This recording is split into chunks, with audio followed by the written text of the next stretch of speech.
I think when my disease peaked, I couldn't walk 100 meters. I don't think I've ever said I'm not a mover. Like there's a difference between really stretching out your neck where you feel it burn, or you just do it gently. What do you do when you're the kind of person who comes from an active family, had a really active childhood, and then you were the kind of person who could do 80 laps in a swimming pool and 30 kilometers of cycling a day, and then in your early 20s, you get a diagnosis from science, medicine, God, whatever it is that you believe in, which tells you that your body is degenerating faster than you'd planned. And how do you come out of that experience in your early 30s with an attitude of gentleness? This is Blissclub. We're all about women who move, and these are women who move us. Today, meet Sneha.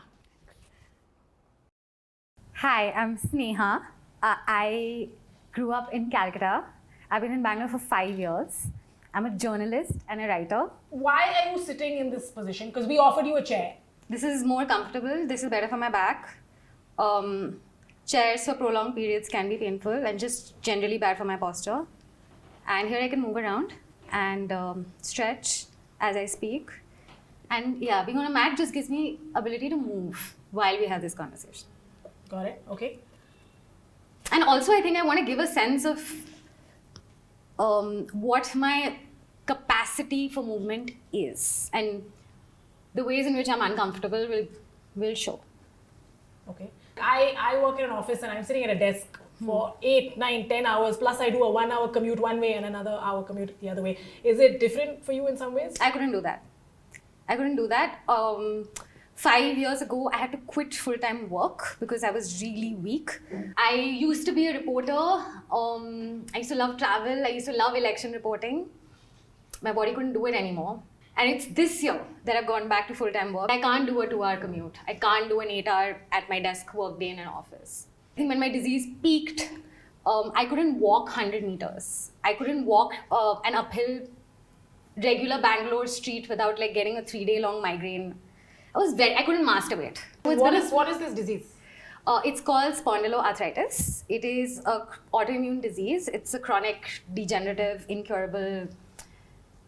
You learn to live with it. For some people, it's really, really bad and they can't move their spines at all. And they literally need to be held up. I was diagnosed at 23. People don't even take it that seriously when they're first diagnosed. And then the shit hits the fan. You were telling me about your life in Calcutta, right? And I think you were talking about your family. It's a pretty active family, and you personally have had a pretty active life. What was your childhood like? We have like memberships to the fanciest clubs and like the best sports infrastructure that exists. My grandfather was the oldest golfer in Calcutta for many years. My parents play golf. My mom has played tennis. I grew up playing tennis. I used to love cycling. I used to love swimming. I feel like swimming is meditation. No one can reach you when you're in water. You can't hear anything. You can't see anything. It's just you and the water. Tennis meant being outdoors at dusk, being under big trees, birds going caw-caw at 5:30 p.m. So yeah, I grew up with that, and I think till my body could, I have found ways to exercise. That was a part of me. The only thing we know about it is that it manifests as a particular gene, the HLA-B27. And not everyone who has the gene gets the disease, but everyone who has the disease has the gene. You know, that there is no Sneha without spondyloarthritis. This is her life. You know, I'm not that person. I can just wear sneakers and go cycling anymore. I can't go on hikes. You know, this is an incurable disease. A doctor will tell you that there is no remission. You live with this. This acceptance that we have to live with flawed or less than perfect bodies that are still worth living in. Life is still fulfilling. So when we were getting ready for this shoot and I asked you what you wanted to wear, you actually told me that you can't manage if I gave you very tight or fitted clothes, right? And what is that about? No, I can wear tight and fitted clothes, no problem. But said it'll hurt too. I don't wear bras. And I've written about this in the past, that actually a lot of bras put a lot of pressure on this, which is the worst affected in spondylitis. they, by design, they cage your rib cage, right? So men are taught to broaden their shoulders, push out. We are, by design only, we're pulled in like this, right? This is not good for our rib cages. And expanding our rib cages is the point. It is why we do yoga, right? We want to build strength in our lungs. And certain garments by design pull us in. And they're very bad for posture. I mean, unless design, of course, we need support. And depending on what kind of exercise you do, and that's a separate thing. But a lot of how bras are designed today is not good for your spine, not good for my spine. And I don't wear them. I think your choices when you got this diagnosis in your early 20s was to perhaps then just resign to the fact that maybe you're not a mover anymore from being this really moving person, right? So do you have a relationship with movement anymore, or was that the end of the line for you? I don't think I've ever said I'm not a mover. I've been really, really angry that there is particular kinds of movement that I will never be able to do, you know. That if I get on a dance floor and have fun, I will pay for it the next morning with serious pain, you know. But like, it's been a question of what can I do. So I can't swim 80 laps, I can swim 10. And that also, you know, after the first 3-4, I have to ask myself, is it actually wise for me to do the 5th? Is it actually, and a lot of exercise is based on like, you know, I am going to do this. You know, I'm going to run 10 kilometers, I'm going to run. But what about if every 500 meters you take a call on, you know, how my knees are feeling, how my feet are feeling? How am I feeling every morning? It's, you know, what is my back capable of today? Is it capable of, you know, actual yoga exercise? Is it capable of just stretching? Can I do like a 1 round of Alsur Lake? Can I do half a round of Alsur Lake?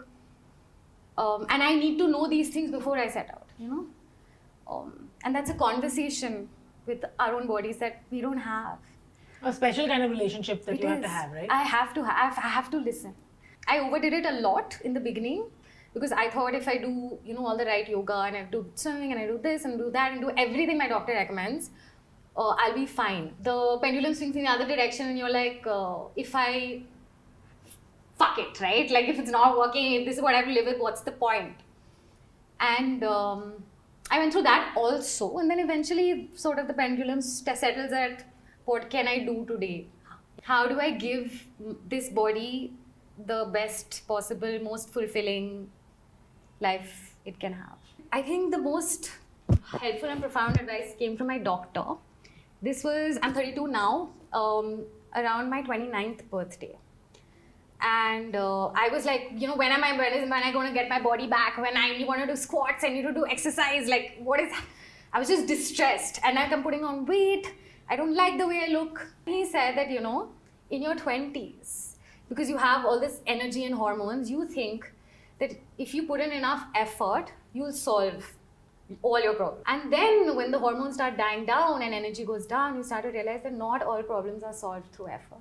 What do you mean when you talk about gentleness with yourself, with your body? So it's sort of a flip side of what I told you, right? Of this active culture that I grew up with. We pushed ourselves. We pushed ourselves physically. We did a lot of it. We enjoyed pushing ourselves. You know, it's a simple thing. Like there's a difference between really stretching out your neck where you feel it burn. You know, you can feel, or you just do it gently. Gently means the likelihood of injury decreases. And there's another thing I learned from yoga, which is blessing yourself.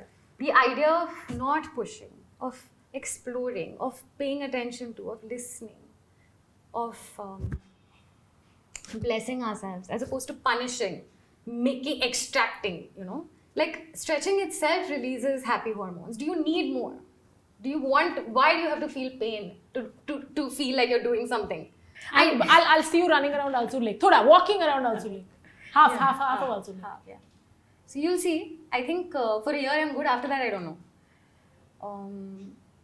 So we'll be gentle. Okay. Thank you, Sneha.